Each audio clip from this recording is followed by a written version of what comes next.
Happy Saturday. Good morning. So I'm coming in today for a short little chit chat. So, if you follow me, yesterday was kind of a rough, emotional kind of day for me. I didn't say why, and I don't intend to.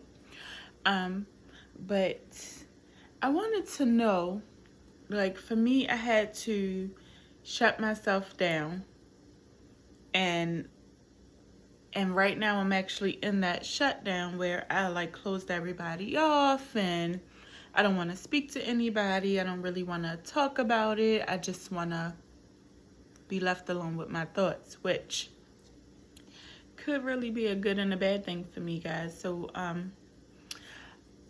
want to know, how do y'all separate your emotions from reality? Separate your emotions from what you feeling like, and how to make a rational choice, even though the most clear choice is to act off of emotions, especially for women. We get so used to our emotions leading our actions, and being a major part of the decision making process in our lives. But yeah, I'm kind of struggling with separating my emotions from my logic right now. But anyway, let's get to the word of the day. The word of the day, I'm going to be, let's see. If I was to choose a word today, I'm going to make it happiness. And it's a pretty simple word. I mean, we all kind of understand what it is. But it's just going to be my focus today. Happiness. And I think where a lot of people get misconstrued is that we think that our happiness is contingent upon someone else being able to make us happy. And we won't have to learn to move around that stigma and understand that happiness first begins with you. You got to learn to make yourself happy in order to be completely happy. That way, when things go awry in your life and that person who has been making you happy is essentially a non-factor to your happiness, it's just adding to it. Because if you're able to make yourself happy, right, your emotions should be able to stand aside from what's actually happening in reality, and you can get a good feel of where to go next when you've been hurt, when you are happy, when you are excited, when you are scared. All of those are emotions that we can learn to control if we begin to separate it from our logic. And I think that's why our heart and our brain are separated the way they are. We are supposed to separate the two. You should be able to think logically when you have to act. I'm so sorry. You should be able to think logically when you have to act on decisions or make decisions that affect your life.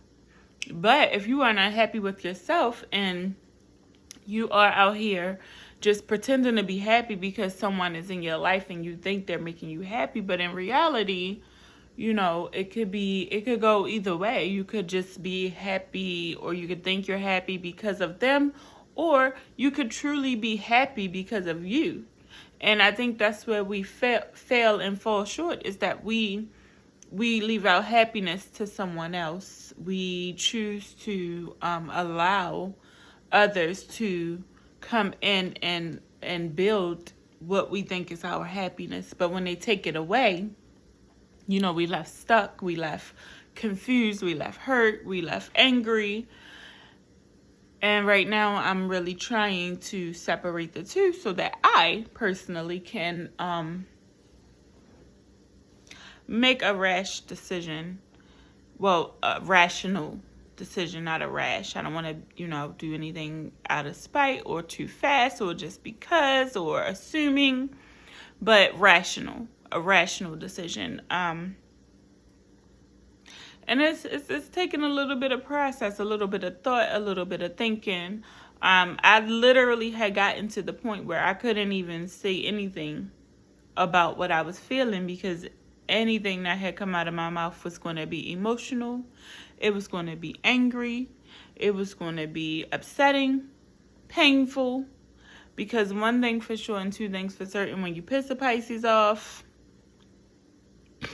you might as well go ahead on and get out the water, baby. But I'm trying not to be pissed off. I'm trying to maintain the happiness I've created for myself.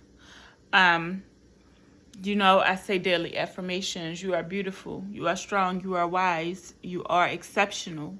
Because I am those things. I am happy with myself.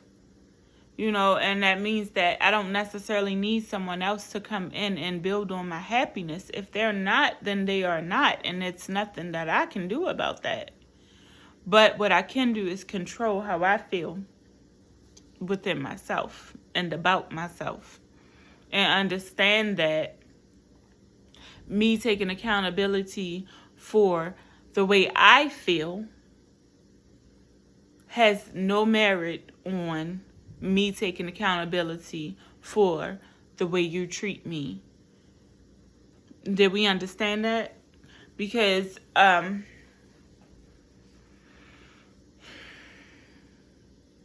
can't control your actions, right? I can only control my own. I can only control how I react to the things you do and the things you say. So my next move is to be, if I would have acted on how I felt when I'm angry, my next move would have been malicious. It would have been hurtful. It would have been permanent. And it wouldn't have been no talking about it. So, sometimes you have to detach from that reality to kind of search yourself for what it is you want to do next. And we fail to do that, especially when we've been hurt. Our first reaction is to go through and say, hey, well, you did this to me. You did that to me. I didn't do anything to you. You fucked up. I didn't fuck up. It was you, not me. But I had to come to the realization yesterday that, sometimes it's you too. And not necessarily that you did nothing wrong, but it's what you're accepting is that's causing that imbalance in your life and in your happiness, because at some point in time you curved your own boundaries to please someone else, in turn, dismissing your own happiness because you are dismissing your boundaries to make someone else happy. And now, you're like, well, I even, set aside my boundaries to make you happy, and this is the things I get. Of course that's emotional. But is it realistic to blame the person that hurt you in that moment for their behavior because you're hurt about it? Because I'm pretty sure that at some point you had the ability to stop this behavior. I'm so sorry. You had the ability to stop this behavior. You had the ability to stand firm on your boundaries and make yourself aware that what was happening in your circumstances and in your situationships and relationships was completely up to you and that person. Now, because we don't really choose to think that way. And I'm still in the process of, getting that through my head, that I have to take accountability when I'm hurt as well. Even though I know I didn't hurt myself. But didn't I? Right? Didn't I accept the behavior? Didn't I, curve my boundaries? Didn't I accept things that I knew I didn't want to accept?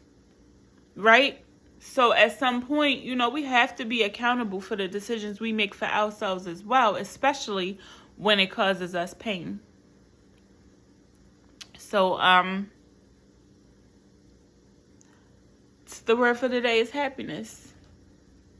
Happiness. You guys have to make yourself happy. You got to keep striving to do things that makes you happy. Embrace your creativeness. Embrace your talents. Everybody has something they're talented at. Everybody. Me, I have been blessed with many. So, when I'm feeling this way, I shut off, but I tap into my talents. I sing, I dance, I write, I draw, I paint, I create. I laugh with myself. I talk with myself. I date myself.